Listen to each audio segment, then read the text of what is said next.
Hello everyone, welcome to the lecture series on DBMS. Today we are going to discuss about the functional dependency in DBMS.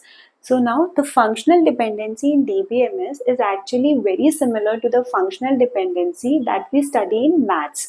What do we study? That if we have a function, then by putting the value of alpha in that function, I can compute the value of beta. Right now, similarly over here it says that if I know the value of alpha, but now the difference is we were computing the value of beta in maths. Over here, instead of computing the value, we search the value of beta if we know the value of alpha. Over here, the alpha and beta were actually the variables, right? But here the alpha and beta are actually the attributes, right? So it says that if we know the value of alpha, then we can search the value of beta from the tables that we have in our database. Let's take an example to understand that. Suppose we have a table in which we have student roll number and we have student name, right? So now these are the values that we have in that table, right? Now, if we say that if we know the value of student roll number, then we can search the value of student name, right? So this is actually a functional dependency from alpha, that is the student roll number. We can say this is the alpha over here, and we can say that the student name is the beta over here, right? So by knowing the value of roll number, we can know the value of student name. If someone says that what is the name of the student whose roll number is 1, so by looking at this table we can see that the roll number 1 student has the name A, right? Now we need to understand that over here. Suppose let's have an example over here. This is the condition that we have, that this is what we have in our table, right? Now if someone asks that the student roll number is 1, now I have to find out that what is the name of the student. Now by looking at this table, I can see that tuple 1, that is this row in the table, we know that it is an entity and that we define by tuple, right? So this is tuple 1 and this is tuple 2. So now the roll number 1 is in 2 tuples, that is from this tuple I can see for roll number 1 the student name is A, right? Now in another tuple, that is tuple 2, for roll number 1 the student name is B, right? So for this the student name is B. Now for roll number 1 I have 2 names. Can I now define that for roll number 1 what is the name of the student?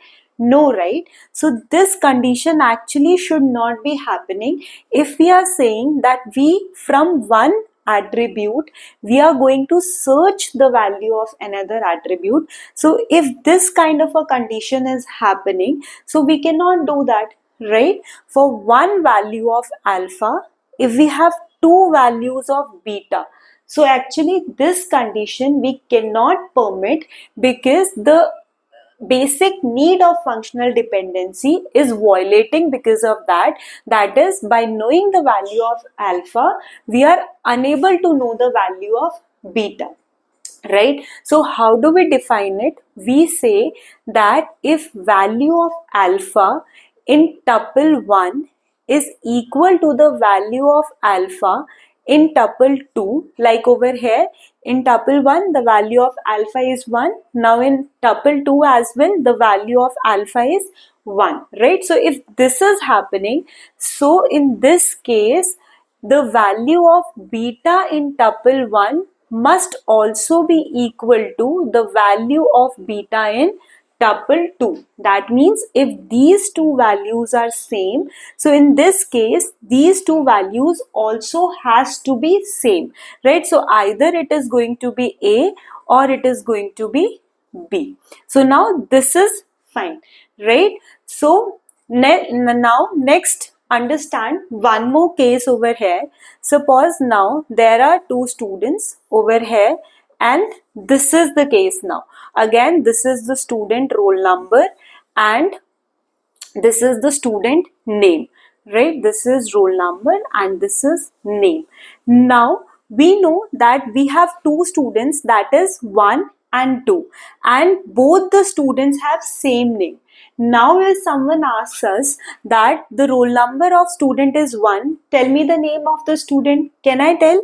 Yes, the name of the student is A. Someone says for roll number 2, what is the name of the student? Can I say that? Yes, I can find it out. The roll number name of the student is A.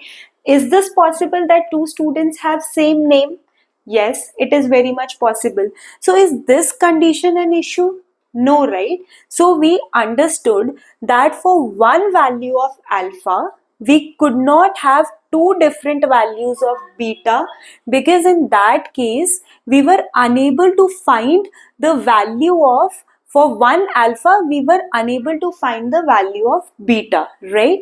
However, if we have two different values of alpha, then in that case we can have same value of beta, right? This condition is possible. That is, if we have two different values over here, two different values of alpha, we could have same value of beta. That was no issue, right? Even if we looked at over here, we know, let's take the example of the function. Suppose this function over here is actually alpha square, right? Now let's take the value of alpha as 2. Now we know to compute the value of beta, we have to put this value of alpha in the function, right? So let's put the value. So 2 square, what are we going to get? 4. Now this is the value of beta. Now you need to think, is it ever going to happen that for value of alpha as 2, that means if you put this value 2 in this function, is this ever going to happen that you get two different values of beta? No, right? It is always going to happen that if you put the value of alpha as 2 over here, you will always get the value as 4, right? So if we see this condition, that is, if we have one value of alpha, we cannot have two different values of beta.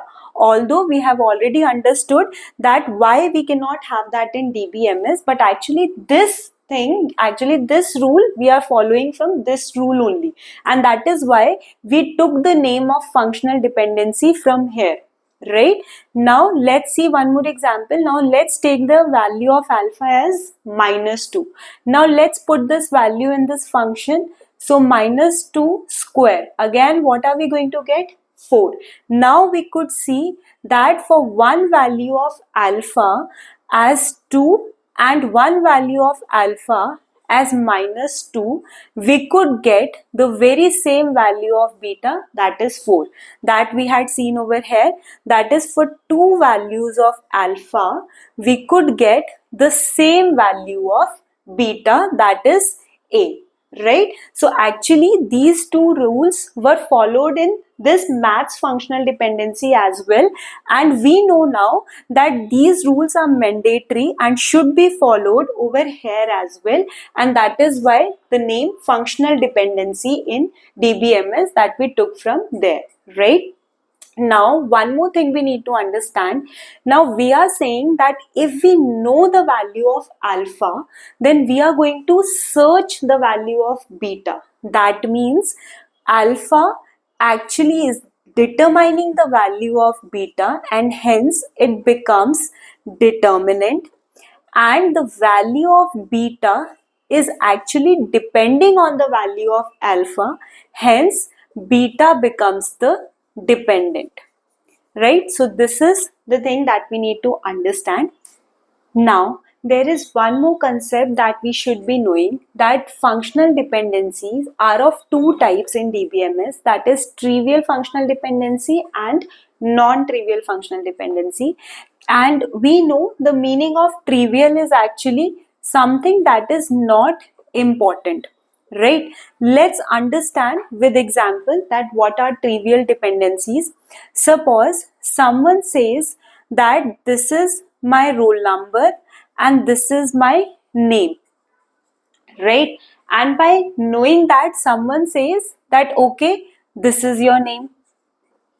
Now I already told my name, right? And by knowing that, it says this is your name, right? So now, is this functional dependency? We know that functional dependency should be following one rule, that is, for one value of alpha, two values of beta cannot be there, right?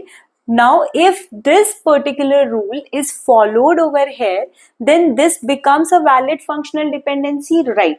But now, is this functional dependency of any use to us? No, right? So, since such kind of functional dependencies are not important for us, they are not giving us anything useful, so we call them as trivial functional dependencies. And how do we define them? We say, now we know that this is actually the alpha, that is the determinant, and we know this is actually the beta, that is the dependent, right? Now with this we can even understand one thing, that actually this alpha and beta that we were using, these are not only one attributes, but this can also be the combination of attributes. Like over here we have roll number and name, right? So this is also possible. Now if we say that beta is the subset of alpha, right? If beta is the proper subset of alpha, then in that case the dependency that we are going to have is going to be the trivial dependency, right? So whatever, actually this means what? That whatever we are finding out, whatever we are searching, that actually we already knew, right? We already had that over here, and that is what we are trying to find out again. So that actually is of no use to us, and hence such kind of dependencies becomes non-trivial to us, right? However, now let's see over here. Now if someone says that the roll number is this and name is this, now tell me that this is the name and this is the marks. Now tell me, is this important to us? Now we know that over here we could learn one new thing, that is marks, right? By knowing the roll number and the name, I could find out the marks of the student, right? So now this is an important information that we could find out by knowing these two attribute values, right? So such kind of dependencies become the non-trivial dependencies, or we can say the important ones. So if we define it, how can we define it? If beta, that is, we know this is beta. Now again with this you can see that the beta is combination of attributes over here. Again alpha is combination of attributes over here. So we can have combination of attributes in both hand, right? So if beta is not the proper subset of alpha, then such functional dependencies are non-trivial functional dependencies. And see, we are over here saying that is not a proper subset. That means even if at right hand side there is one attribute that we also have at left hand side, still we are considering it as non-trivial functional dependency, because we have one new information at right hand side, right? We have one new information that we could learn from here. Although we learned something that we already knew, but then there is something new that we could learn, right? So over here we are not saying that beta should not be the subset of alpha. We are saying beta should not be the proper subset of alpha, right? It should not be the case that the only attributes that we are having in dependent part are also on the determinant part, right? So this should not be happening. So this was all about the functional dependencies. Thank you.